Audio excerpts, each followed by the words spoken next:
Okay, over to you, David and Estela. Okay, then thank you for your introduction. I am going to present, even if the research was made on an equal footing, each one contributed equally. Here, my name is first just because I am like the guilt one for the presentation today, but mainly for matters of organization. Okay, and Estela is present anyway if you have more questions or if she wants to add any comment at any moment.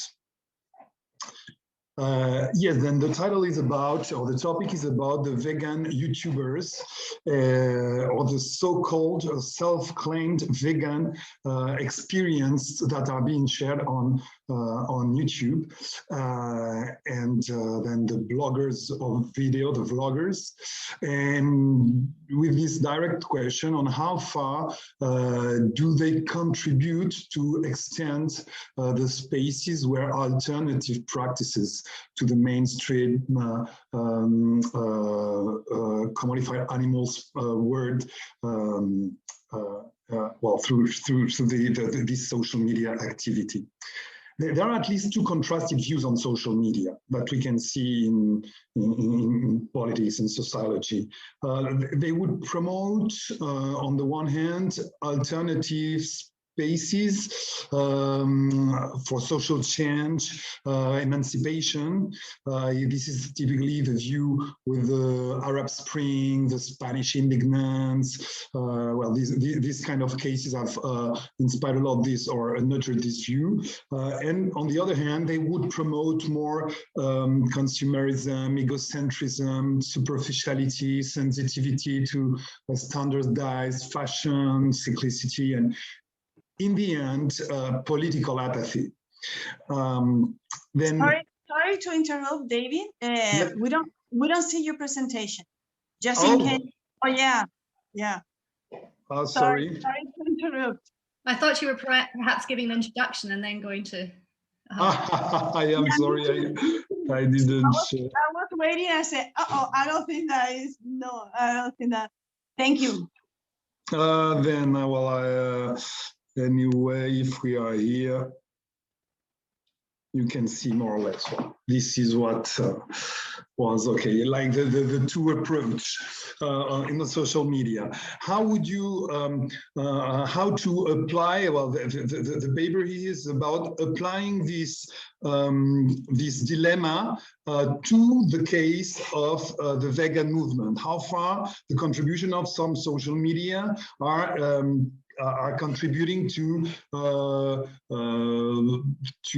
push forward the social change, or in a way to lose it in a more consumerist and superficial set of practices.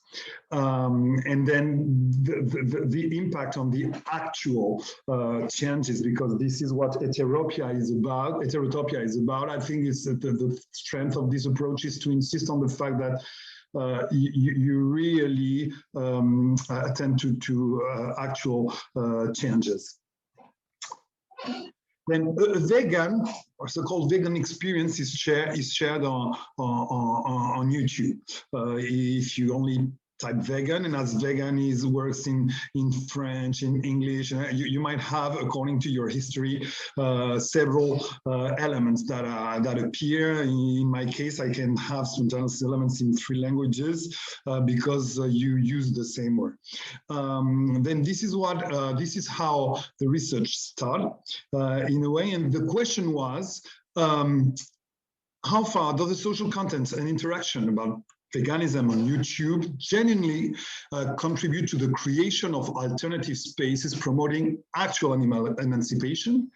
Could we identify a social activity and network which, with federating value and practices, which would favor animal decommodification and with a high potential and viral impact? This would be like the happy script. Or are the discourses and practices ultimately trapped in a consumeristic, egocentric and anthropocentric system of values, unwilling to change radically the mainstream carnivore world based on animal exploitation. More wisely, as in many situations, the matter will be more what is the balance, to what extent the first one, to what extent the second one, or how they combine, or how they are directly or indirectly contributing to one or the other. But also, of course, we have been careful to delineate a focus, or where we could actually have a social space. I mean, not merely and not artificially performed by the research, okay? People on YouTube saying vegan, but are they really interconnected? Do they really share common discourse? Do you have some common practices? Do you really have a kind of subcultures made of values and practices that are not only the fact of an artificial synthesis made a posteriori with an arbitrary corpus, selected corpus. Then, how to put this objective in regard with the challenges of the concept of heterotopia? Starting from the definition of Foucault, we have noticed that, in fact, the social media on the one hand and vegan activism had been already defined as potential areas creating their heterotopias, challenging the mainstream words in different situations. Then here we could hopefully think that the combination of both could make something of this kind. Still with the literature, I have noticed that we have noticed that in fact the interest here is that heterotopia, the kind of heterotopia that was at stake here, is more these heterotopias that favor initiative, innovation, willing to change the world. Okay, separating, to not waiting for the global the general revolution to be made before starting to change the world, but still in the margins of the dominant practices. We have been also interested in the fact that it's not so much, it's not so clear that it's like you have the dominant space and then this heterotopia, but this is more more than a strict concept, a heuristic approach to analyze how social spaces are being created and disappearing, the ability to differentiate and create a vivid, dynamic social space which is differentiated and in which each entity is impacting on the whole, and sometimes experiencing the necessity to create a separated space. This is more about this dynamic creation of hybrid morphology that have been applied in urban contexts that are more physical than our social media, but also applied in business or in politics, and typically with when it was connected with the social movement or social media, it was more with this anarchist approach to politics. And the idea of the grassroots initiatives. Then I think that here, and in particular when you deal with social media, the theoretical challenge is that the situation complexified with an alternative view on, or complementary view on the heterotopia approach, that is the one of the network society, because in the vision or in the conversely to situation where the spaces are so spatial, closed. Here we are more in situation where they are digitalized, globalized, polycentric words and words of words, okay? Well, heterogeneity of spaces.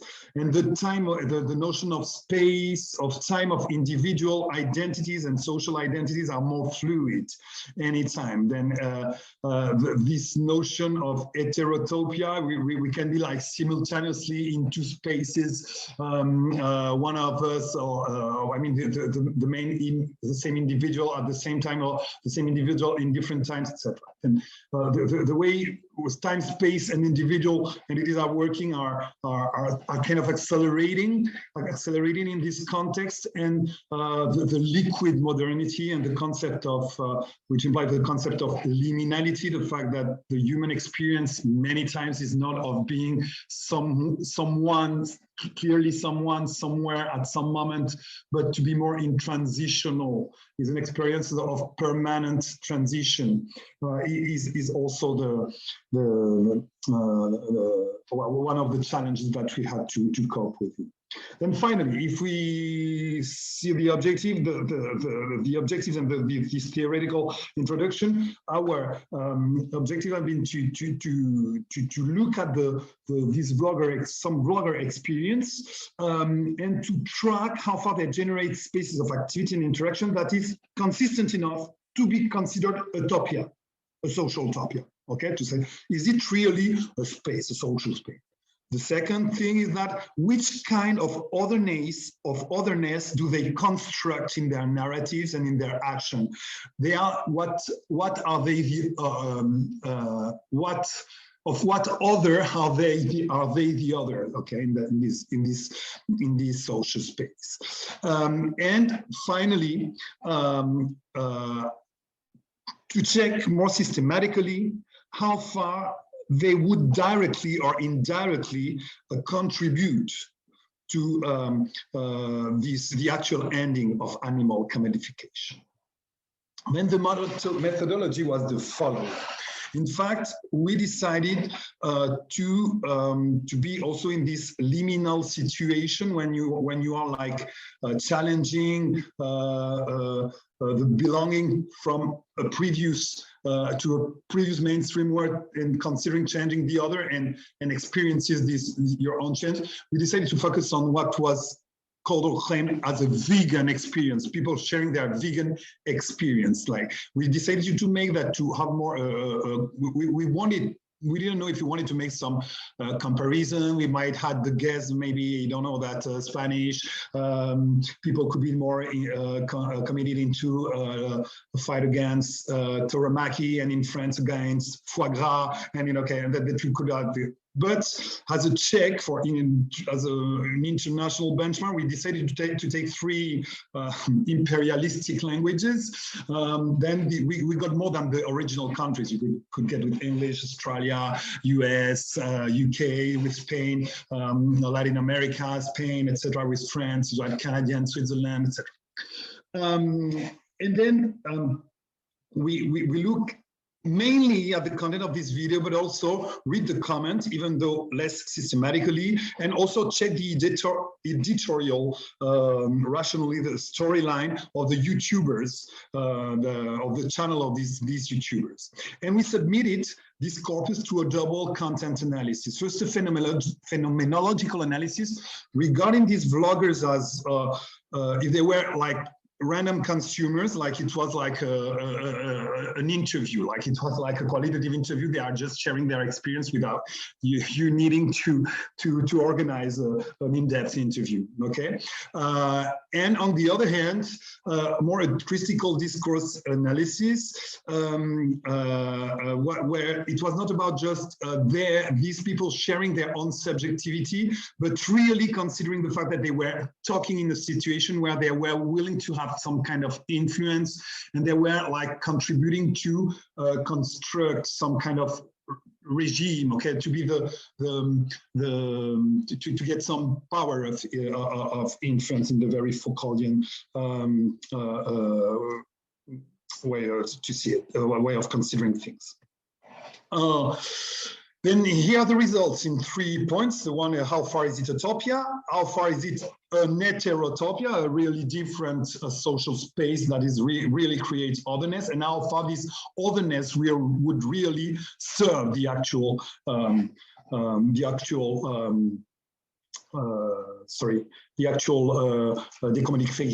decommodification of animals. Then first about the social space. This is clearly an identity. We could see that it's a very globalized one. These bloggers are very all cosmopolitan, not at all referring to I'm Spanish. You know, it was even sometimes hard to know where they were living, etc. Because many times they were traveling. And when you change your diets, or when you are talking about difficulties in following a lifestyle, it's many times linked to the fact that you have been changing, traveling, and then many times they were. In that approach, and we could see that in fact there are the crossroads of two already globalized subcultures that are the influencers, micro-influencers in beauty, well-being, lifestyle, okay? Try vegan as you would try whatever else, Pilates or yoga, and also connected and influenced by the more traditional vegan activism, referring to many of the productions or the figures or the arguments of more radical activists. And the second point that made them created a specific identity is that they were focused on personal well-being, okay? All of them had their own typology, but more or less it was, oh, how far am I changing my life? My becoming a vegan for me had an impact on my physical condition, psychological condition, social condition, or on my health, on my everyday life, on my spiritual life. Okay, they had all the classification, but all of them had this very multi-dimensional approach, and were very redundant in the way that there was really a style in making an account of this experience, and it was like referring always with the kind of multi-dimensional quality of life. You had this health-based one, Díaz-based one, the daily convenience, is it easy or not, in every day. David? Yes. 5-minute notice, sorry. Yeah. Yes, I have 5 minutes, you mean? Yes, yes. Okay, the impact also on social life. And then here, this is one maybe like the point that was more, even for the more convicted ones, say that they had sometimes difficulties because it was difficult to, if you don't have a close support of your closest cycle, or if you are in different situation where it becomes a dilemma. And here they always connected, when they claim that, they always connected their own sharing of experience as a way to propose, I will be your friend, I will be supportive for you, I know what you lived, I don't want you to feel so alone as I felt, etc. And then their video was connecting with their audience in such a way and willing to create and perform such a community. And this is why how they self-attributed sense to their activity here. Well, I can put an example, or well, this is a French example. Oh, then you can quit, finally quit cheese and stop this addiction. Yes, etc., etc. Okay, it was difficult. Okay, yeah, in a very when you can, it's a safe place where you can share your difficulty to become an authentic vegan, etc. And it's a bit difficult. You are not yet a real vegan, but you are not anymore this traditional carnivore. And finally, in this dimension, you had also the more spiritual and personal aspect. Not only hedonism,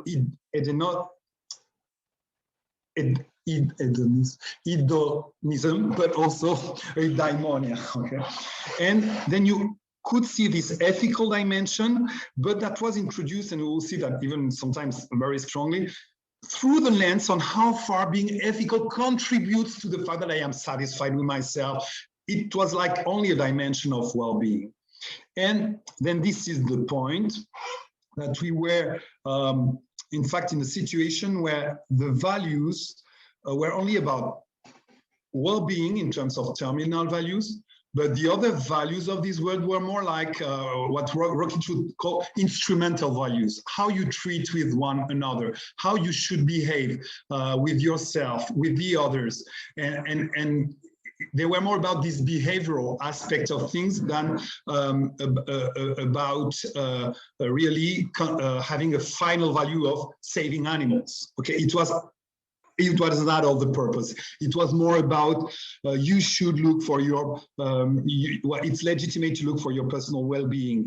You should listen to your own sensation and feelings. These were the values. You should rely on the experience of others. You should share your experience, but not pretend to have the truth. You should inform and nudge the other. You should share your experience with full transparency. Don't try to mislead, tell the whole story the most sincerely you can, etc. And then it's synthesized in such a diagram where you have the duty to yourself, the duty to the others, and the duty to the truth. Okay, and the only terminal value was the value on personal being, and it was a duty to the self. Very okay. The other things were like, okay, or in the interconnection, being curious, it's good for you, and it's good to be interested in real truth of or in reality, or etc. Okay, nudging you, it's nudging. It's when you know the truth, you should share it, and it was this idea of. It's good to celebrate truth, but also to share. Then this was this word. Then the otherness, in fact, that was constructed. We won't have time to look at the verbatims, but was to be at the same time against the figure of the radical proselyte vegan activist that is too patronizing and don't help you in being so pragmatic and sincere, you as a poor human lost in liminality, in transition. You need a safer place. And also, the ones who were not so convinced as vegan or had decided, oh, well, in fact, what I want is our muscles, and I want health and muscles, but for my muscle, maybe removing all meat aspect is not so good. They said they still were like, be careful. I am not an anti. You should make your own decision by your own. I am not an anti-vegan. Don't say. You have listened to me and you didn't become, and you decided to become a carnivore. I am not here to give you an excuse. Okay, then in any other situation, they wanted to depart from the extreme of that is just try, and it's open, and it's your feelings and your quality of life is the most important things. Then, as conclusion, what is the contribution to the ending of animal commodification? In fact, the animal welfare here is a mere context. Even being ethical is like ethical with animals is one element that provides some pleasure, but with other ethical benefits of being vegan that could be like sustainability. And for instance, showing, denunciating animal suffering is not at all compliant with the editorial convention of these lifestyle influencers that are more in infotainment term. Okay, it's like information, it's like kind of serious, but it has to be like easygoing and okay. Then the information about animal commodification and suffering is many times mentioned, but they give you the references, they give you how far they were impacted about that, but it's more like indexed, alluded, okay, like out of the very corpus and the very space of these logs. And here we can say that even here, these verbatims were about, for instance, Lua from Argentina was the most proselyte in there, but the way she was lingering on the fact that you should become a vegan was expressing how far she was in a kind of ecstatic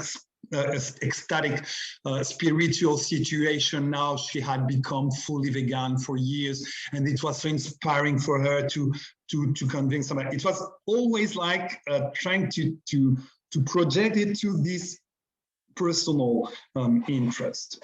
And even worse, we could say that it was a second-order symbolic commodification of the animals, because vegan is just an option of lifestyle for your well-being, and then indirectly animals that are part of these vegan things are commodified, because veganism is just a commodity as other. And to finish, and maybe more to give a bit of more hope, I could say that yet this heterotopia likely contributes to the actual reduction of animal commodification, because even if there is this risk of diffraction, the content of more traditional vegan activists are promoted, their values, their information, and in a world of liminality, having actual supporters to help you dare try, find some ways of quitting your friends or quitting some practicing, is also something that favors becoming a deviant with the mainstream world. This is typically what learned the interactionism of Becker and outsiders and so. And in that case, we can say that this is a space, this is the space that they provide, and sometimes also it seems that according to the comments that could be analyzed further, they really welcome unhoped profiles of people that were more reluctant to some more traditional activism, or people with more self-centered concern and motivation. And in the end, but if in the end for not so ethical reason, but more egoistic reason, they stop eating meat, well, whatever, it's still better for the animal condition, then why not getting there? Thank you for your attention, and I hope get your feedbacks. Thanks, David. There was a lot to digest there, from the theory through to your empirical results. There's a lot that I hope we'll get to some questions on. But we'll move quickly on to our second presentation. And this is from Maria Martelli. The title of the presentation is Family as Sanctuary, Sanctuary as Community, Two Models of Multi-Species Relations for Non-Human Animal Liberation. And Maria is an independent researcher working within the intersection of post-humanist, feminist, and anti-speciesist theories. She has an MA in Advanced Sociological Research from the University of Balai, Romania, exploring how anthropocentrism is shaping the Sustainable Development Goals. Currently, she's researching the liberatory potential of animal sanctuaries. And David, you'll need to stop sharing your screen, please. Yes. Sorry. That's okay. So yeah, Maria, if you're ready, take it away. Thank you. Okay, yeah, thank you. Just a moment. So is this working? Yes, it is. Okay, so thank you for the introduction, and I'm really glad to be here. So as you already mentioned, I'm at the moment independently studying farmed animal sanctuaries, and this research began last year. So it's still ongoing, and I'm very much looking forward to your feedback and your thoughts. For those of you who read the abstract and also the title, changed a little bit, and this presentation is going in a slightly different direction. So I'll be talking about making sanctuary and making family as multi-species practices. And I'll start by paying attention to what I'm showing you, who I'm showing you. So these are billy goats playing with their human caregiver Nikushor at Spirit Animal Sanctuary. I will be speaking alongside photographs, renouncing the anonymity of my research subjects for a number of reasons. First, to underline the specificity and embodiment of each individual, especially the non-human animals, who are often reduced to species categories. Second, though vision is one of the go-to senses in many human cultures, and thus it is not the most useful in undoing anthropocentrism, I think it's still useful in allowing us to perceive in an embodied, or maybe better worded, in a bodied way. Third, photography is one mode of advocacy that sanctuary founders themselves rely on, and thus it is one way of making sanctuary. Photographs are not here just for aesthetic pleasure or as a sort of support for my presentation. Rather, they are intent ways of knowing and showing individuals in sanctuary, taken by sanctuary caregivers. And fourth, as my research is situated and activist, I regard sanctuary caregivers and residents as participants in knowledge production, and I want to recognize them as such. Also, because of the way sanctuaries function, depending on donations, recognition and awareness raising is one way of supporting them. So I will just go through the theoretical framework, say a bit about my methodology and research sites, and then think about why I'm talking about family in this context and conclude with some thoughts. So the position from which I speak is obviously one that is influenced by critical animal studies, and here I reference vegan sociology, which I interpret as doing a sociology that is both theory and practice in criticizing human supremacy and the sorts of hierarchies humanism creates for both non-human and human animals. I also want to acknowledge androprivilege, as Simon Springer terms it.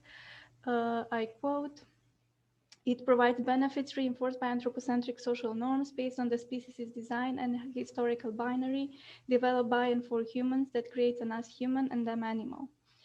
I also think and work from a post-humanist framework as a challenge to a certain idea of the human determined by humanism, and particularly to the Cartesian view that separates thought from body and works as a collection of dualisms that draw distinct lines between nature, culture, human and animal. However, linguistically, in this presentation, I might use the term animal or non-human as a shorter term to refer to non-human animals. So, animal sanctuaries in general are places of refuge for hurt, traumatized, exploited, or homeless animals. They provide shelter, food, care, cater to species-specific needs, and often become forever homes for the animals, especially in the case of sanctuaries for formerly farmed animals, which is what I'm looking at. So there's been a bit of stuff written about this. So Elena Brell, in his thesis on animal sanctuaries in the US, looks at how sanctuary practices unmake animals as property, building recognition of animal personhood. So some of this goes without saying, but I just want to underline it. Sanctuaries exist precisely because most of our human societies are filled with and based on institutionalized systemic violence towards non-human animals. So in Brell's words, sanctuaries are laboratories where activists conceive new models for ethical relationships with animals. And this goes in line with, I think, how Timothy Packard sees sanctuaries as spaces of ongoing and necessarily imperfect practices of entangled empathy.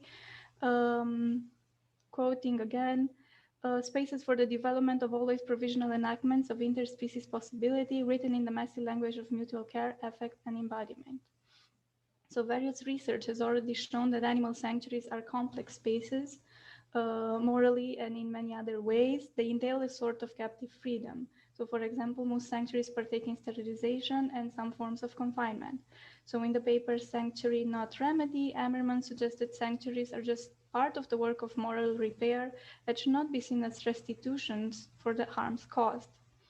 Donaldson and Kimlicka also proposed two models to understand and better analyze farmed animal sanctuaries. And they consider that many sanctuaries work in the first model, that is the refuge plus advocacy model, that is based on duties of care, on support for species typical flourishing, recognition of individuality, non-exploitation, non-perpetuation, and awareness and advocacy. However, they argue that there is a second model that we should strive toward, and that is the intentional community model, that is based on belonging, absence of fixed hierarchical relationships, self-determination, citizenship, dependent agency, and scaffolded choices and reconfigured spaces. So I argue that although both models are useful in understanding how sanctuaries work, as things become more difficult to categorize when looking at the daily lives of persons, human and non-human, living in non-human sanctuaries, hybrid models appear. And I think a lot can be negotiated by the non-humans as well, even under the first model. So going outside the US, in countries where the sanctuary movement is rather young or not very well defined, sanctuaries take many different forms and have different standards of care and views of what is proper. In Romania, for example, they are rarely big enough or supported enough financially to properly experiment with sanctuary infrastructure to sustain an expansion of freedoms for animals. So they are in the making, and they are often precarious, depending on donations, networks of activists, caregivers, and volunteers, as well as veterinarians and village folk who they might not always get along with. So they're always trying to resist outside pressures and create space for refuge, in spite of the structural challenges they are faced with. So in light of this, I think it's important to think about the various forms of sanctuary making, and we'll be quoting here Justin Van Cleek, who is the Micro Sanctuary Resource Center founder, and who argues for more accessible models for sanctuaries, conceiving them at many different scales. Quoting from a podcast, the Hope for Animal podcast. We started to rethink what it means to be sanctuary and to think about ways in which we can use the space that we had to create a sanctuary for animals, rather than just relying on other large sanctuaries to do the intake and caregiving. So for us to really see them as family members and being able to care for them where we were, not in the future time after we won the lottery. And I think this will lead us to the concept of family slowly. Just a note on my methodology, I'm doing a qualitative research. I'm doing in-depth semi-structured interviews with activists and rescuers and sanctuary caregivers. I'm doing content analysis on the social media posts of these sanctuaries. I'm doing ethnography that is based on participant observation, and I really hope to go back and try to focus more on doing multi-species ethnography, especially politicized multi-species ethnography, in the words of Catherine Gillespie. So my research sites, my main research sites are two sanctuaries, which you can see some residents pictured here. On one side, there is Carlos. He is a young bull, one of the first young bulls born in Nima Sanctuary, born under conditions of sanctuary in Romania. Nima Sanctuary started operating in 2018 under the guardianship of Doina, and it functions as an NGO and currently has 3 employees, 23 cows, 3 horses, and 2 dogs. While on the other side, there's the billy goats at Spirit Animal Sanctuaries with the human caregivers Nicușor and Andrea. Nicușor rescued the first horse in 2017, and currently they are living with 35 billy goats, 1 lamb, 11 horses, 14 dogs, and 1 young cow and 1 young bull. So, why focus on family? This is not a concept I started my research with, but rather one that has been arising from interviews and also from data from online posts on social media. So while it's not really dominant in all of the DEARS courses, the word itself, family, is used in many ways with various meanings attributed. And besides, there's a lot of significant talk about non-human children, termed sometimes babies, and more rarely parents. So my question goes, how do concepts of family help us understand sanctuary making and non-speciesist practices? And are these possible paths for kinder, more liberatory relationships and worlds? So I, along with other researchers, will conceptualize family as a doing, a practice of caring and responsibility towards others. And family as a broad concept resides along sanctuary making in at least 5 ways. So there's family as in multi-species family making within sanctuary, family as in interspecies family between those that are already kin, but this includes relations of friendships that is not based on blood relatedness. 3, family, again, or kin friendship as a force for motivating rescue for certain individual animals that have family in sanctuary. 4, family as in the adoptive parents that send money for the care of the non-human animal resident. And 5, human and non-human family and extended family of activists as people to fall back on and sustain you through activism and hard times. But in this presentation, I will only be expanding on the first 3. So the sanctuary as a place for multi-species family making. Because sanctuaries become the forever homes of their residents, and because they are based on practices of care and responsibility, and residents partake in acts of intimacy, they're already doing family. Sometimes this is much more obvious, especially when very young animals are taken in and humans care for them, as their mothers would have. So pictured, as you can see, is Andrea and Sandy from Spirit Animal Sanctuary. Sandy is one of the billy goats she bottle fed. In an interview, she told me, quote, "This is our way of life. Their house is next to our house, and our life is not separated from theirs. We are as we are between the two of us. It's the same life. It's not another place, but it is always here with them. So this sharing of space is another characteristic of multi-species families, as researcher Nikki Charles shows in her research on families of humans and dogs. In her research, she expands on how kinship is formed between species through practices of caring and support, as those that I mentioned. What is different about families with animals that have been exploited in agricultural settings is that they transcend the boundary that is not there for those considered as pets. As Irvin and Celia suggest, pets, besides being seen as individuals, are not to be eaten. Farmed animals, on the contrary, are usually seen as indistinguishable from one another and as resources. Thus, multi-species family making poses a series of difficulties. There is a lack of knowledge on how to care for them, a lack of infrastructure for this to happen, and a lack of understanding. So as I've been told, sometimes the villagers jest and scorn at the sanctuary practices of family making and at individual animals themselves, being unable to recognize them as children or family of other humans.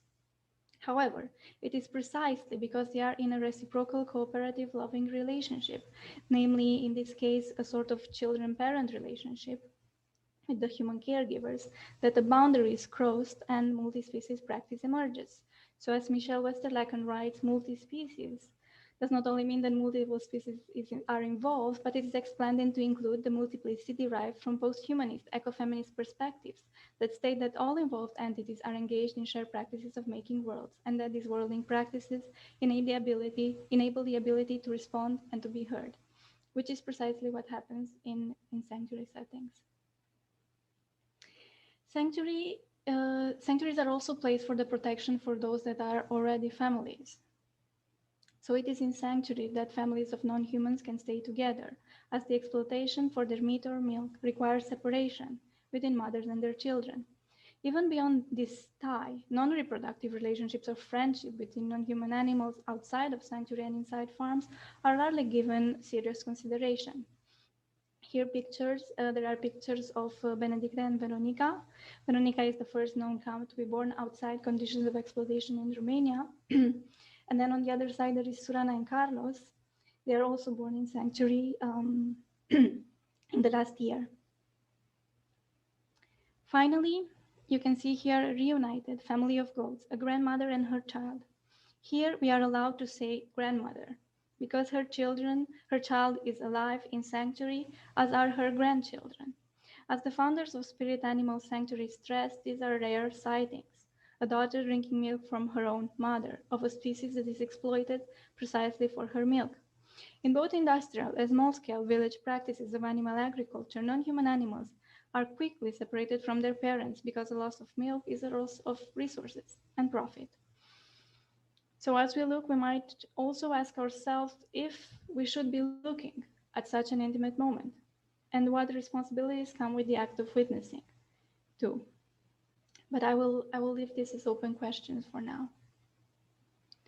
Lastly, Maria? Yeah. Okay. 5 minutes? Okay. Family kinship or family kinship or friendship as a motivating force for rescue. Proximity and the ties we already have often shape our decisions, as sanctuaries are small and always have to make choices about who to give refuge to. Sometimes friends or family of those already in sanctuary stand out. So think about Puyu. You can see here is the brown horse at the front. He was taken to sanctuary as a way to honor his relationship to Pusha, a rescued cow who had died of old age. The sanctuary founder describes his agitation at seeing her, Pusha, leave from the farmer's stable, and later on, when the possibility arose, the humans mobilized to take Puyu in too. At the time, it was impossible to bring him to the sanctuary physically, so he stayed somewhere else with another horse, Estela. Estela is the other brown horse in the back. They became such close friends then that when a tent was finally set up in sanctuary, both Puyu and Estela were brought in. So this is one example of how family in sanctuary is made. It is not taken for granted or always related to blood or reproduction. However, for Sunana, the mother of Solaris, a boy who was already in sanctuary, it was their blood and milk who made them family, and these are hard to sever connections that kept them close. The sanctuary founder Doina had to buy Surana's milk for the whole time that Solaris needed it, so buy the mother's milk back for him. Again, only when opportunity arose, she could be taken to sanctuary. It's important here to tread carefully about what opportunity for rescue is in these cases, because for both Surana and Puyu, it actually meant them being up for sale. So sale for both would have meant being killed to extract meat from their bodies. This is a question, I think, to delve in more carefully for another time again, the conceptualization of rescue and its many different forms. So I think maybe we can draw some inspiration from the thinking of Donna Haraway when she asks who lives and who dies and how in this kinship rather than the other one. But we need to be attentive to how narratives of multi-species, kin, care, and even family can mystify unequal power relations and structures, not questioning certain forms of violence. So Nikki Charles in her research writes that, quote, practices of kinship blur the species barrier, but relations take place in the context of unequal power relations, which are an inevitable consequence of dogs' incorporation into families as dependents.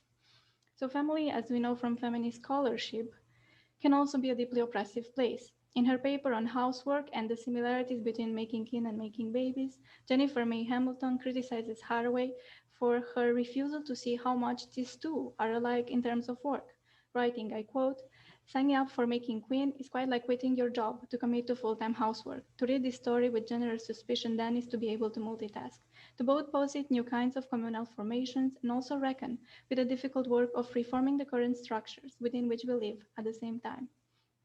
And indeed, for many of those involved in making sanctuary and thus making kin, this becomes a full job.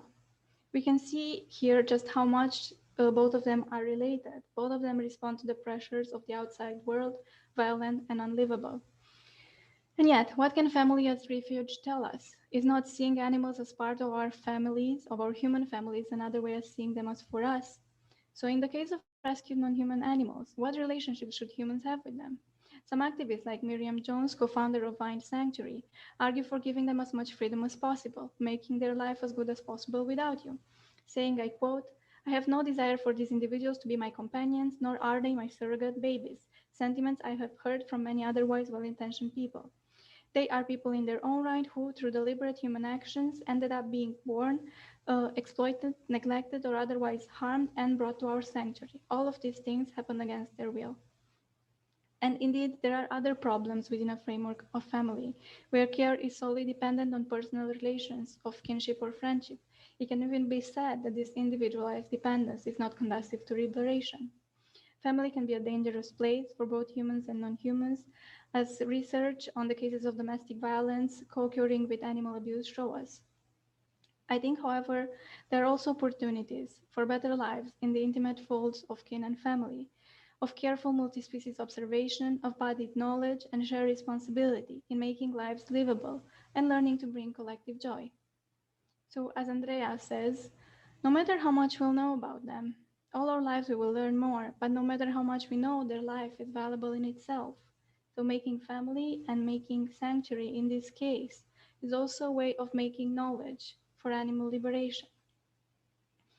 And just some concluding thoughts, I think as we look at this very intimate portrait of Niku Shore and the billy coats that is done by Andrea, and all of them are family.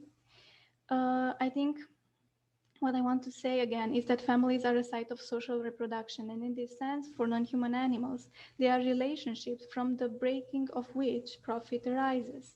Keeping non-human families together thus disrupts the profit-making machine of anthropocentric capitalism. Although the multi-species family is not new, its conceptualization within a family model might show us ways forward for human and non-human animal liberation. Families are also practices, ways of doing, which can be feminist, multi-species, and queer. Because they are a practice concerned with care, intimacy, and responsibility for both non-human and human animals, families should be breakable. That is, you should be allowed to leave, to sever the bonds if you wish, and to be supported in doing so. As family is often made of relationships that provide for our survival, shelter, and nourishment, we need collective infrastructure to fall back on if it fails. As much as family can provide sanctuary, and sanctuary can be family, the violent context that requires private refuge should be tackled and changed. We need both, and making sanctuary as a way of relating to each other and making sanctuary unnecessary by organizing for another world. Thank you. And I will just want to leave you with these photographs of billy goats, siblings, sleeping together peacefully, and hopefully may all of us be able to rest safely one day.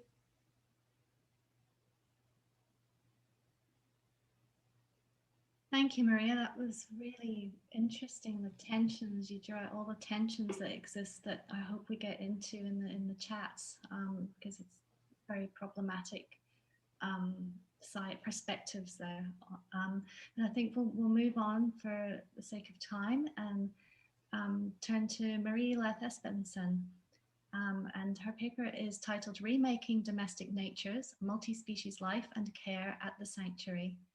And Marie is a doctoral candidate at the Sociology of Law Department at Lund University, Sweden. Her current research focuses on the contested meanings of caring for non-human animals within the context of agricultural management of non-human life. The research is situated within the fields of critical animal studies, multi-species ethnography, and more than human law. She's a member of the Lund University Critical Animal Studies Network. Thank you, Marie. Thank you so much, Paula. And I think I'm set here with my presentation. So I want to start out by thanking the organizers and everyone else who has been involved in making this conference possible. And also I very much appreciate the donations that are being collected to the Sanctuary cause. So following in line with Maria's research, in this paper I explore life and care in the context of farmed animal sanctuaries in Denmark. But let me just start off by saying that I really appreciate how careful and considerate you were presenting sanctuary making in your presentation, Maria.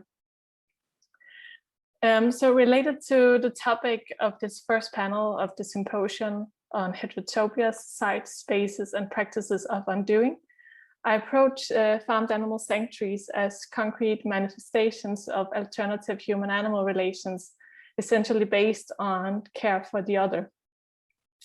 In my paper, I take inspiration from Maria Puig de la Bella Casa in examining the ethical doings of sanctuaries in a time marked by anthropogenic problems of environmental degradation, loss, and death. And this approach is connected with conceptualization of care that works across dimensions of labor, work, affect, affections, and ethics politics. And according to Puig de la Bella Casa, I quote, "A politics of care engages much more than a moral stance. It involves effective, ethical, and hands-on agencies of practical and material consequences." End of quote. Moreover, in observing the urgent need of exploring non-anthropocentric forms of care that challenge the widespread commodification and exploitations of non-human animals, I ask what we might learn from the practices of sanctuary caregiving and what alternative images of multi-species life they present us with. So in this paper, I draw on fieldwork performed at farmed animal sanctuaries in rural Denmark. I have been particularly interested in documenting the difficult work of farmed animal sanctuaries in view of the normative structures of animal capital and the precarious conditions of the non-human animal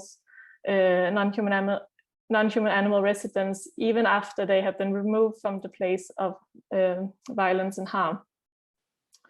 So in this sense, I'm informed by some of the same scholarship as Maria just mentioned, coming out of a North American context, such as the work by Sue Donaldson and Will Kimlicka, Ilana Brell, and Catherine Gillespie.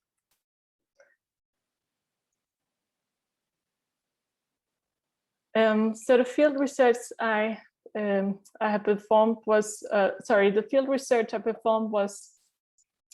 I performed during last autumn, where I did observations and interviews with the human caregivers. Unfortunately, I cannot show any images from these specific sanctuaries of reasons due to research ethics. So instead, I recommend to look at the work by Joanne MacArthur, where she documents some of the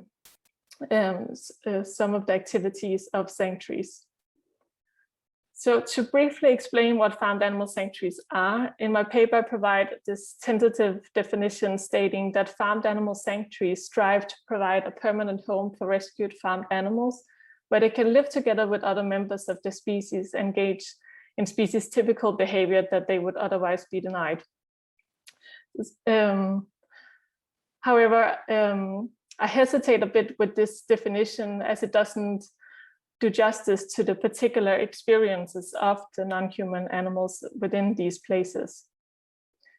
Also, it's important to remember that farmed animal sanctuaries are very different, and some sanctuaries are open to public, while others try to restrict the public's access to focus more on the everyday life and care of the individual animals living in these places.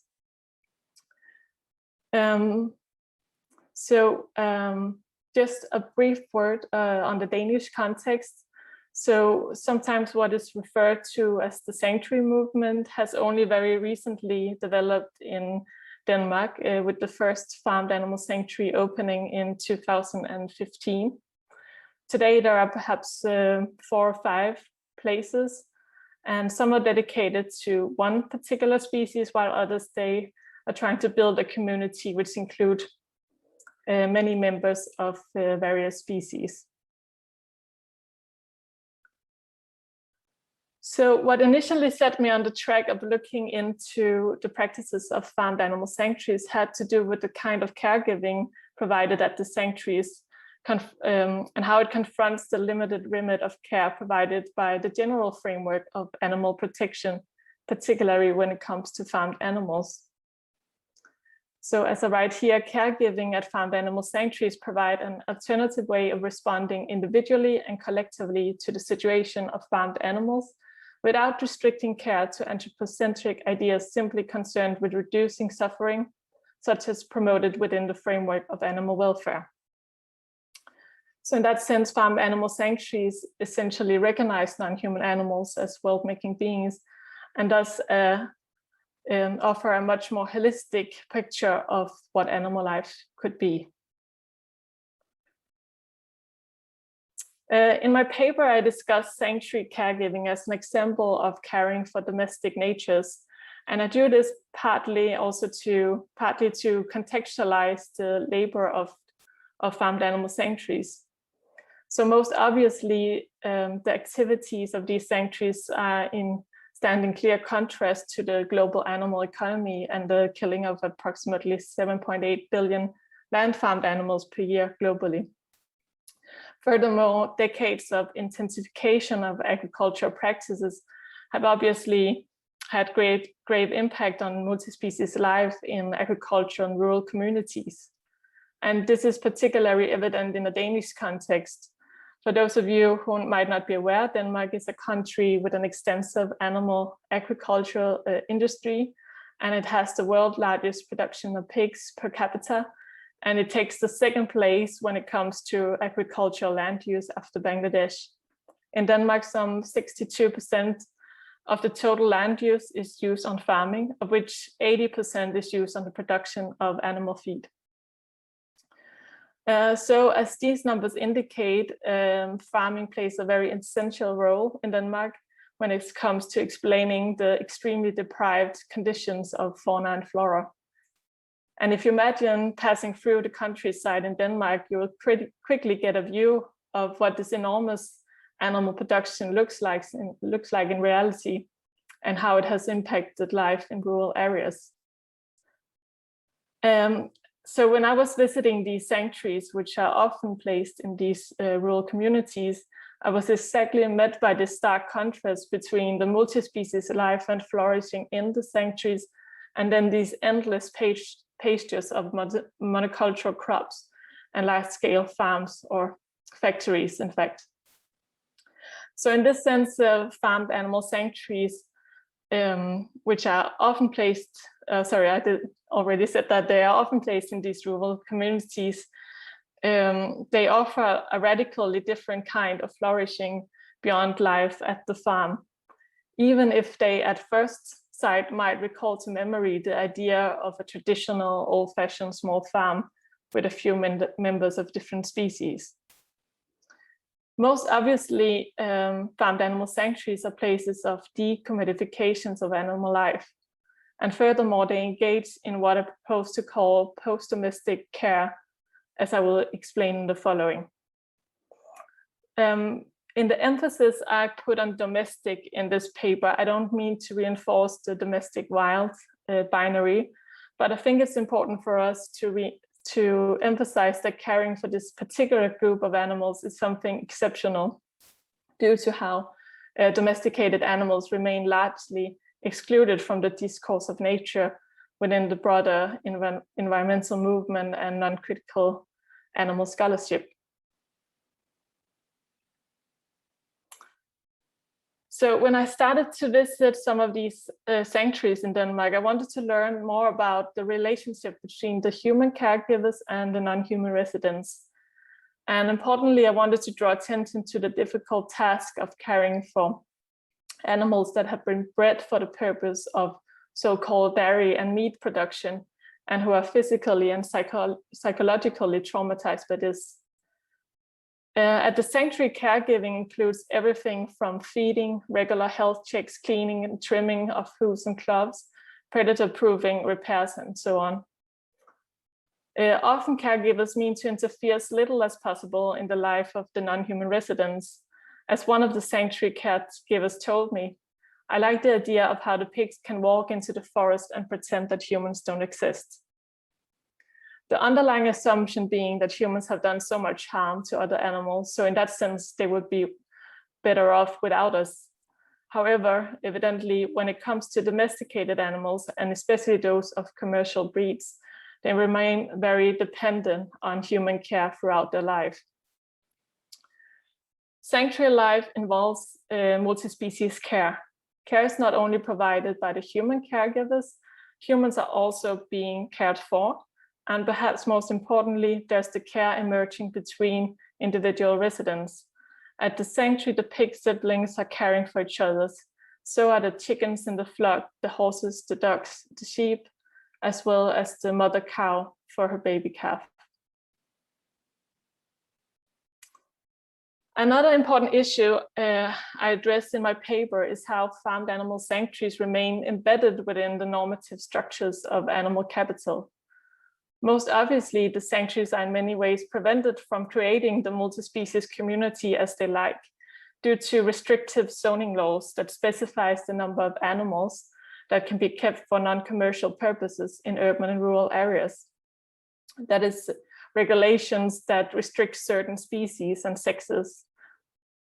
On this map, the yellow parts indicate the agricultural lands and the gray parts indicate bigger towns and cities.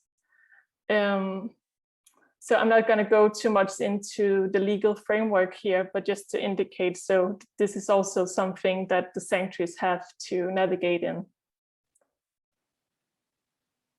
Furthermore, in challenging common ideas and practices of domination and animal exploitation, farmed animal sanctuaries are also confronted with the specific regimes of care enacted through the animal welfare law.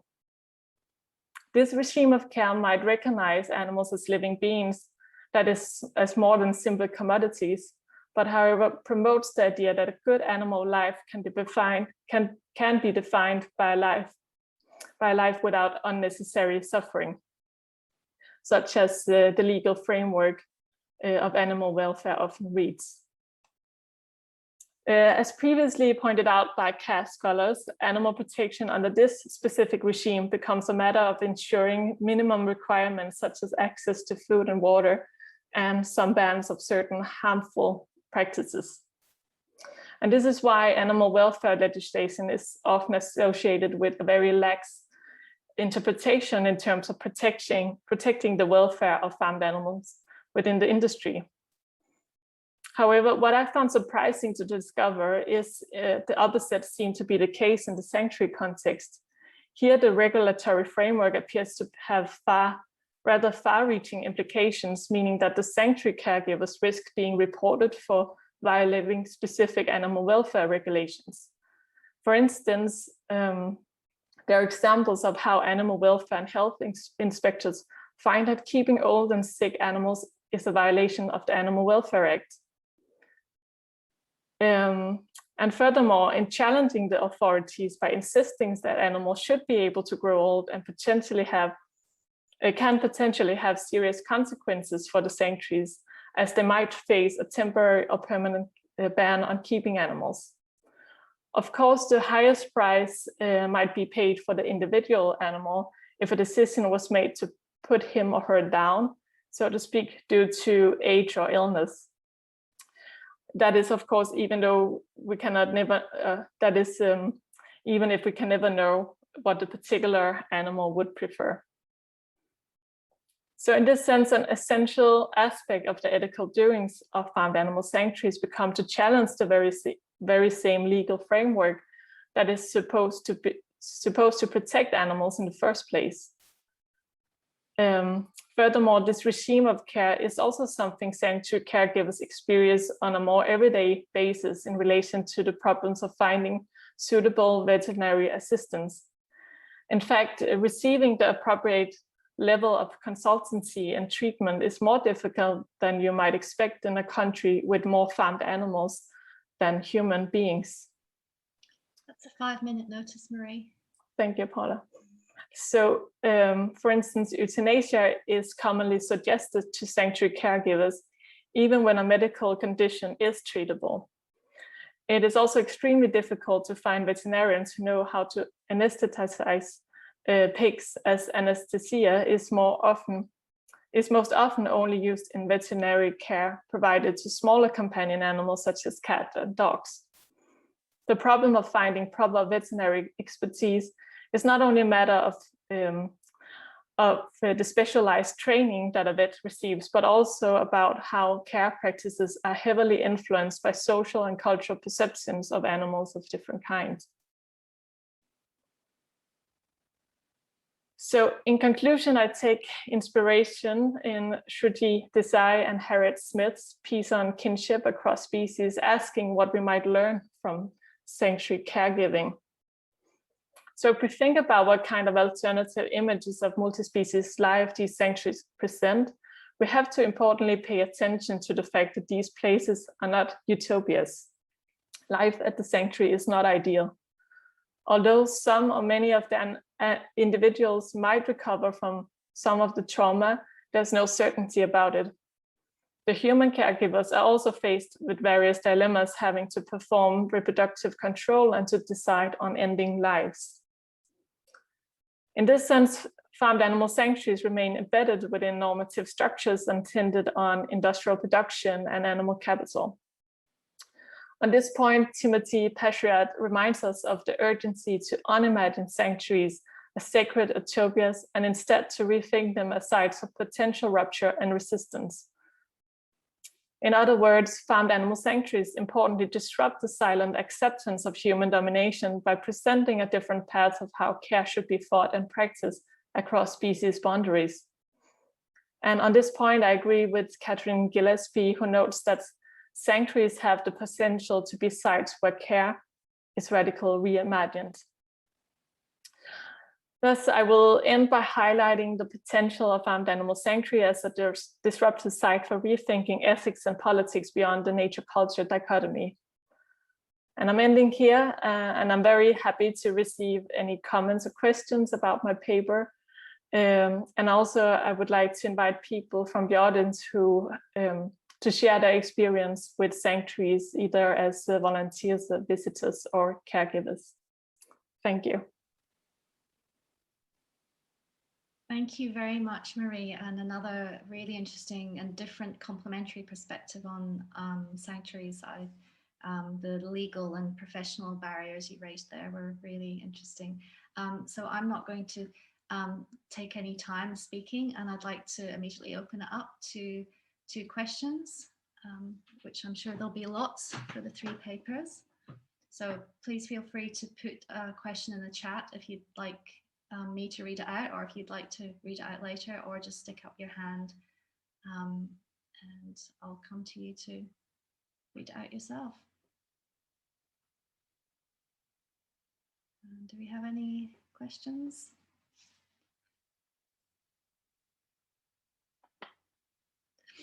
Maybe people just cogitating on all of that for the moment.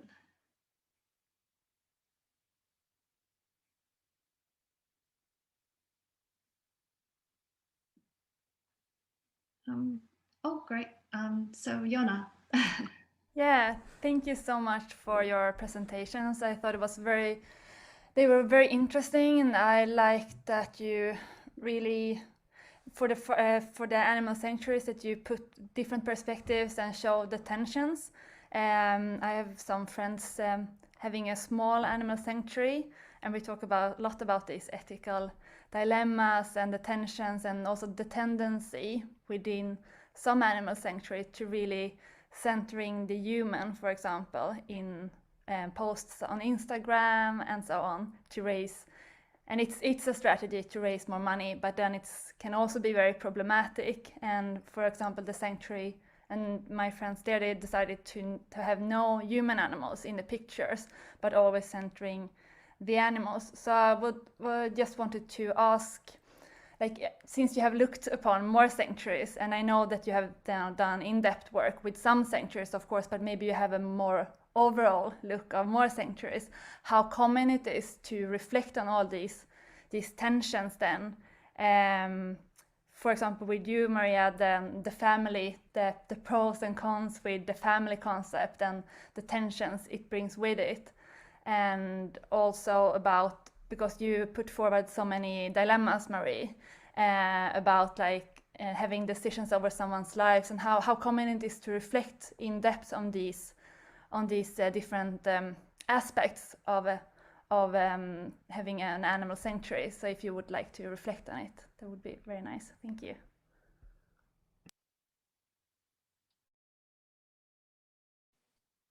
Should I go first, Maria? Okay, then you can add. No, but this is something I have thought a lot about. I don't feel completely comfortable about like giving such like overview. I actually haven't really come to that, like really trying to gather information about sanctuaries, and I feel like it's something, especially within Europe, it could be quite interesting, or not only Europe, but just because it's very focused on North American context, to try to gather some more information about it. But my feeling is that it's not you cannot take for granted to what extent. I mean, I think all sanctuaries, to some degree, they have to be careful and have discussions about how they do things. Because they very early on will end up in these kind of dilemmas once they start to build a sanctuary. But to what extent they lift up the issues you mentioned here with centering the human in images, and then of course that's also, it's embedded in a much broader discussion about strategies and so on, and what can you do within this, like these structures that we are all embedded in. No, so, but I think, yeah, just to conclude on that comment, for me would just be that it's not something to take for granted. So I think this is something we need to engage much more within the movement, and these kind of discussions about the sanctuaries. Yeah, and I'll leave it to Maria to comment more on this. Okay, so I actually have so many thoughts, and I think your question is a research question in itself, even if we just mean just the visual representation of what sanctuaries sort of choose. But just shortly, in regards to the photography, the photographs that I chose, and what I think, I don't think they are centering the human. I think what they're doing is speaking about the relationship, or maybe you would say that they're centering an interspecies relationship between humans and farmed animals, and the ways in which maybe I'm just thinking out loud here, that you could argue that basically because of this relationship, they are valuable. But in writing, of course, especially if people from Spirit Animal Sanctuary always do this really in-depth in writing advocacy work with every photograph, in which they explain that, oh, this is not because we are family with them that they matter. We care about them because they are our family, but all of the animals matter, of course. And the other thing about centering the human in sanctuaries, I think this is another huge question that is more interesting to look at from within doing ethnography and not so much discourses. So because in discourses, sometimes there are like centering the human in a, maybe you could say, theoretical way, like people that work in sanctuaries not undoing enough theoretically, you know, the kind of human control they have. And then maybe it is also just in the way that they order their own space and time and everything to cater for whatever the animal's needs are. So I just have a feeling that these two are different, and of course, because for all of us, space and time is so limited, and resources are so limited, you actually need a lot of time to undo in practice and really deeply theoretically also.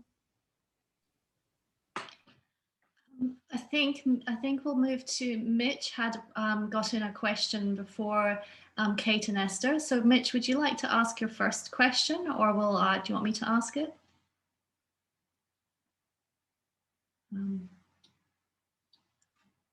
Yep, I'll ask it. So Mitch's first question, and he's got a second one, but we'll come to that later. Question for David and Estela. Can you explain the difference between vegan and N? You use both in your presentation. You're on mute, David.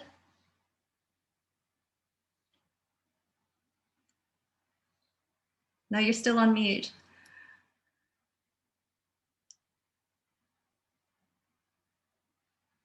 Maybe Estela can come. Estela or David, you're still both on mute. There we go. Yes, yeah. I would like to, because I didn't understand the second word, vegan and? No, vegan with the con asterisco. It was because the web scrapping, well, we web scrapped the corpus with vegan, the traditional version. But after we could witness that people self-labeled vegan, something that were not really complying with that, or sometimes they had a looser approach of the concept in their experience, even if the title was. And it was not to exclude them, because the situation was about considering that if you are looking for a vegan experience, this is what you get. Okay, and then it was also to take the phenomenological point of view of the possible users. If you want to treat these vloggers as to see the impact they might have, you have to consider how the people, how they can find them. Okay, and people looking for vegan, this is what they find. And even if it was not pure vegan, and this is why sometimes we use this word to say, okay, they are here, even if maybe it's self-label. Oh, thank you for that. So I think Kate Goldie was next. Oh, thank you, Paula. I had a question for Marie and Maria as well. My research is also kind of on animal sanctuaries, so I'm really interested in how, I think it was Marie, you were describing it as kind of not utopia, which is something I've come across in my work as well. And I'm interested to know more about kind of how decisions on euthanasia are made in those contexts, if you've had the opportunity to ask questions about that to your participants, and Maria as well, if that's something you've come across, and how that kind of ties in with the notion of family as well, with what you're looking at.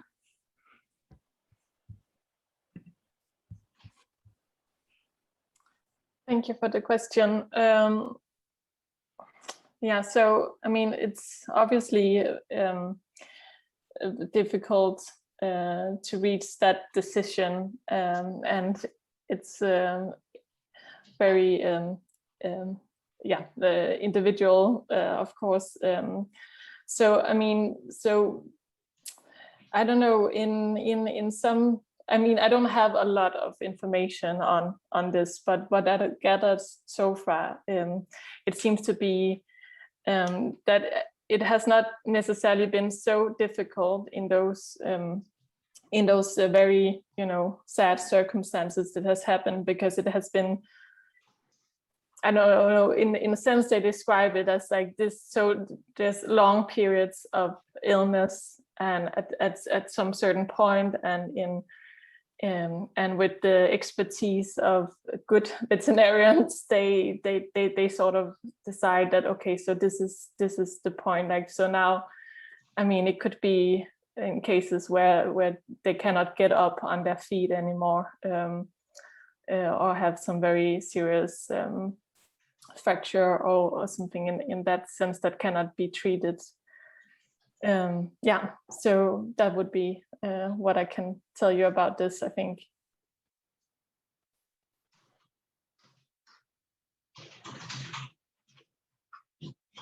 Maria, would you like to add anything? Just shortly, I have not encountered it so much, because also the sanctuaries that I look at are rather young.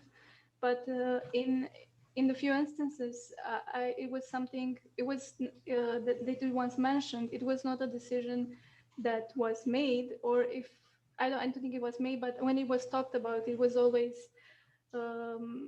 very difficult to think and feel, and it was very seriously trying to be avoided, unless there was a moment for one cow. I think that it could have been a decision to be made, but I think she died before the decision was made. Thank you. And Esther, that's a question. You're on mute, Esther. Or I can't hear you. Yeah, I think she's not on mute, but there's an issue with your Can you hear me audio, now? Esther. Yes, yes. Oh, brilliant. Thank you. Yeah, I just wanted to say thank you for all of your presentations. It was really interesting. So my question is for Marie and Maria, but I think maybe David can chip in on it as well. And it's a bit weird, and like, so I thought I'd give a bit of context to it. But I've been reading into the Indian independence movement recently, and Gandhi, and you know, he's kind of like the father of like change making, really. And you know, he had this whole, you know, he really promoted like non-violent civil disobedience en masse, but he also really focused on something called like the constructive program, and it really talks to how movements need to create alternatives and alternative models for how, you know, they want society to look like. So like environmentalism is kind of like eco villages and like sustainable farming and things like that. And for us, it's like sanctuaries, for example. And in India, the thing that it was one of the aspects of it was something called khadi. And it was basically cloth that had been made in like local villages. And Gandhi really promoted this form of production. And as much as it kind of empowered people to make clothes themselves, it also like decentralized the economy, which is something that he also really cared about. So it kind of provided like a vision and a route and the infrastructure for the movement to really like create change and to bring about its vision. So I guess my question to you is, like, where do you think sanctuaries need to go next to provide that vision for like an anti-speciesist world, and for providing like the infrastructure for the movement to bring about something like that? There's quite a big question, but I was wondering if you had any thoughts on that, and as well as like, you know, what does our kind of alternative culture look like? What's the kind of culture that we want to spread? What are the ideas that we want to spread? Yeah.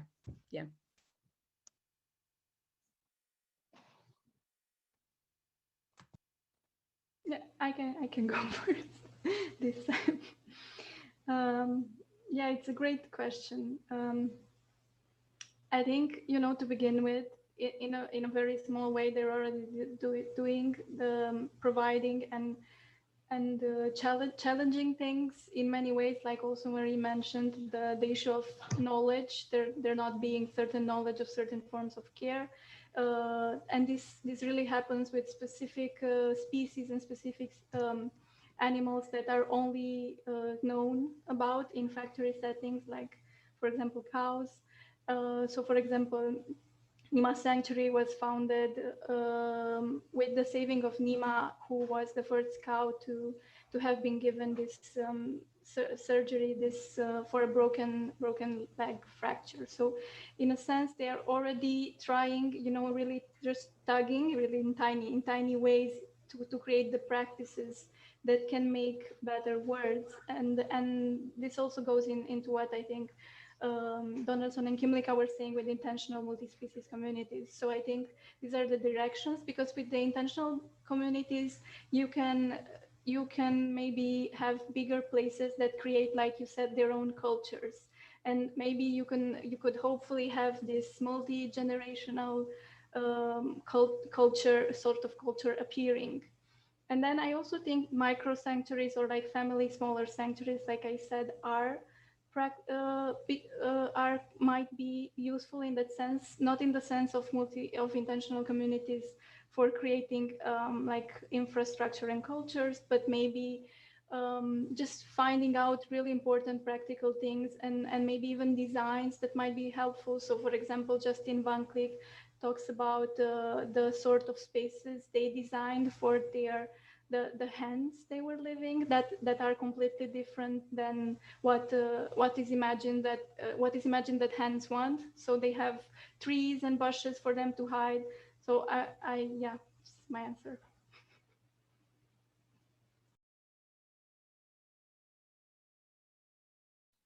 Does anybody else want to add to that? Or? Yeah, maybe I will try to say something just to, this is what, maybe because with this notion of liminality and transition, and the idea that it echoes for me something like that also in the sanctuaries, because I think that building a family with other species is to some extent betraying your own family, your own species from the point of view of your surroundings. Then you are like declaring war to any previous group when you are becoming closer to another group. And this is why this issue of non-violence as an important things to keep all the way is a real challenge, because if you insist on love and the beautiful picture of love with your goat, maybe this time you're not, maybe this is time you are not dedicating to creating maybe your own sons and daughters in your family, and maybe betraying the expectation of your mothers or your father or whatever, or your real children think that they don't receive the attention you are paying to your farm. Okay, whatever. What I mean is that any kind of career in creating new spaces imply the change of previous relationships and potential conflicting relationships. This is why I think this is such an ambitious thing to put Gandhi at the core of this thinking process of the process. Well, this was my idea. Thank you. I would like to add something is related to the concept of family, because I think for us, I think it's really interesting. But also I remember when I was working on animal acres in the United States in the farm sanctuary, before it came farm sanctuary, and we have a lot of tensions with the concept of what exactly we were doing there. So it relates to the purpose of animal sanctuaries in general. And that was, I think that, for example, I just will launch some ideas. I think that I have been thinking through the years, of course, about my purpose and my role in the animal acres when I was working there. And there are a lot of tensions that I think that we need, from the activist point of view, to also to look at very closely. For example, the tensions like okay, if they are family, if they are our family, should we open up to other people to see them? That's one question. And I know that in the sanctuaries, we have that kind of questions. How much should we open? So what is is connected again with the purpose of animal sanctuary, and it's just to save the animal, to protect the animals. So my family, my house is a multi-species. I have cats, I have birds, and at the same time, it's my family. I don't open, I don't charge. That was another issue. Should I charge to see my family, to show my family, to see what we're doing in our family? So I think I'm not against the family concept, but I think it opens up new questions, right? I think it's really interesting just to think about it. And I remember some tensions, like for example, open to the public, charge, no charge, a vegan, only for vegans, not for vegan. So how much the volunteers should be vegans, or or just open to everybody just to see the process? That's another thing. So sexism, racism. So is a family? How is that family? So how is that? So again, do we have animal sanctuary? At the same time, are we doing activism with that or not? Or we are just saving the animals, taking care of the animals, which is fine. But in the animal, from the point of view of activism, is that enough? What kind of messages are we also sending to the world? And what is the perception of other people when you even use the word sanctuary? That's something that also I was thinking about it. So we need to combine this activism, our care for animals, and also research. And I think it's very complicated. I think animal is really interesting, but I think also we need more research on that. Yeah, that's for sure. Thank you for the presentation, by the way, very interesting. Thanks, Estela. Yes, I think that was something that came through your paper for me, was the muddying of the boundaries, that it's not one or the other. It's very difficult to separate. People are, of course, free to, we are technically in a break, and people are free to go, but please stay on if you want to, because we have another question from Steve Twort, a bit of a thorny one. I'll read it out if that's okay, or if Steve wants to jump in, he can. So he says, thanks for the excellent presentations. Is there legislation or attempts to reform legislation in different state territories to decouple the sanctuary space from the space of the farm with regards to governmental inspection and regulation? And could such attempts not only aim to protect sanctuaries from exploitative farming welfare legislation, as well as legally and publicly problematize the farming space and their moral frameworks? So Marie's already given a reply in chat. If you'd like to expand on that, Marie, or if Maria or Estela or David would like to step in.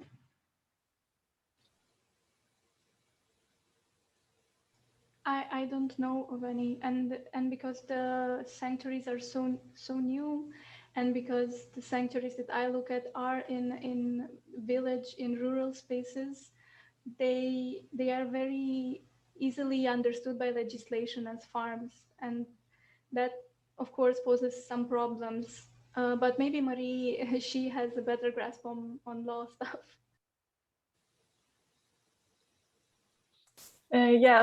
Great question. I was just very quickly responding because I thought now we're on a break, so I just wanted to make sure that you got an answer. But but I'm just going to be sure that I understood very well your question. But so first of all, as I wrote, I haven't seen anyone working with this in a Danish context or in other contexts either. But yeah, so you're asking if there's a potential not for this only to be about making a space for the sanctuary, but also to engage in a larger discussion on sanctuary, farming and human-animal relations. Is that correct? Yes, and thank you for the presentation. Sorry, I can't actually switch on my camera at the moment, but yes. So it's just going back to how you were discussing how state inspectors were going to that environment and apply the regulations that were developed to the welfareist regulations that enable farming to continue, the concept of unnecessary suffering and how that might conflict with the practices within the sanctuary.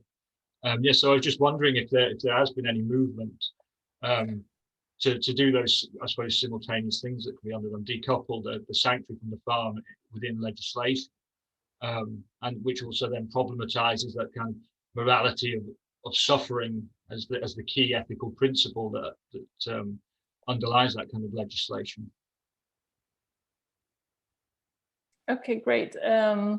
No, but I think this is very fascinating way, and this is also something I've been thinking on. I think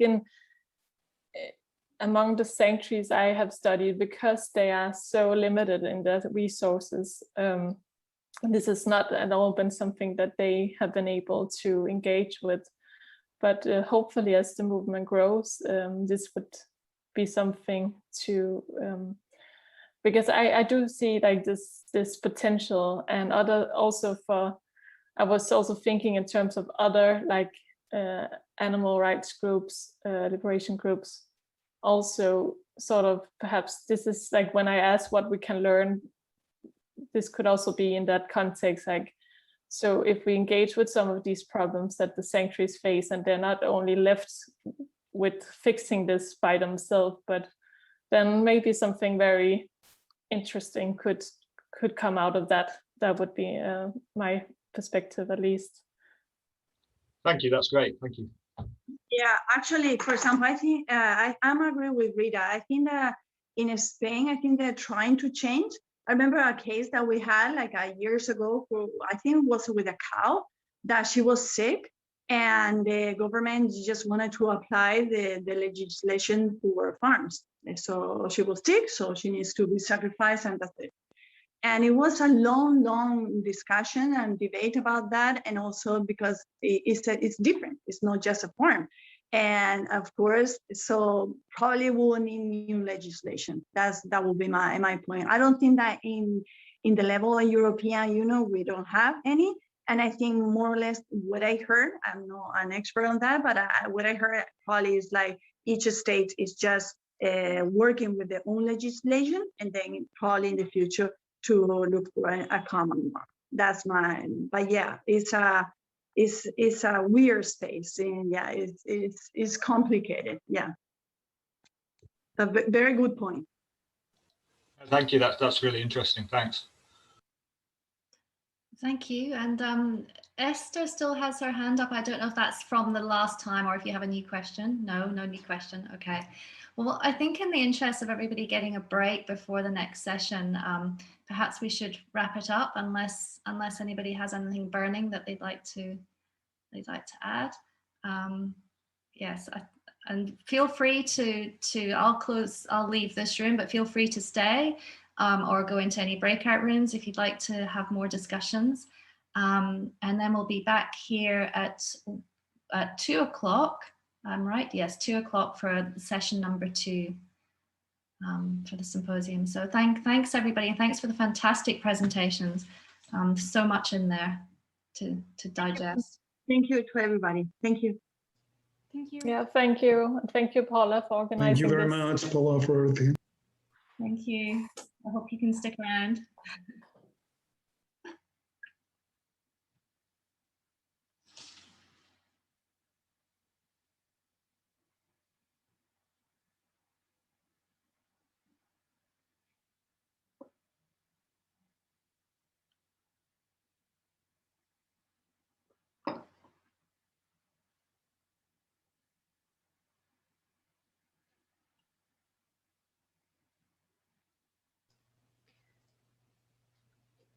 Sorry, I've just got something on my mind.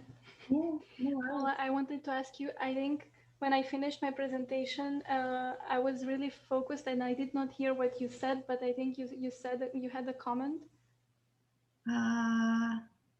No, I don't think so. No, I think I heard the word problematic, and I thought, what was it that you thought was problematic?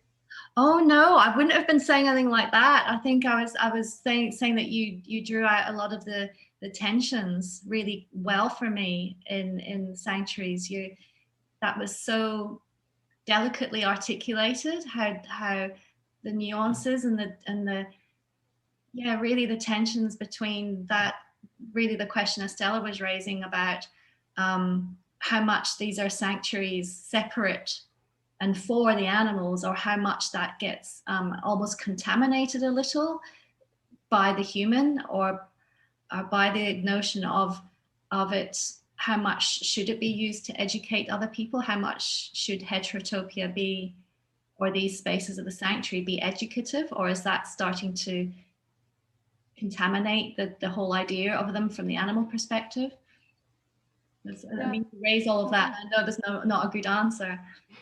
No, it's good. It's all things I try to think about, especially because just now that I'm thinking with family, with this thing about, I just realized it's so complex, and it's also so fraught, because there are so many ways to make family and kin with other animals that are completely violent and that do not make a distinction, that keep a sort of species distinction. So I know this is all, I'm just trying to think about it. Thank you.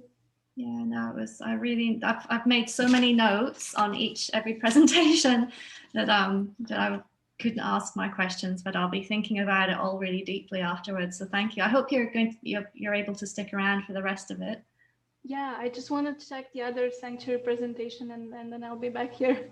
Great. Thank you so much for organizing. Well, you're so welcome. Thanks for being part of it.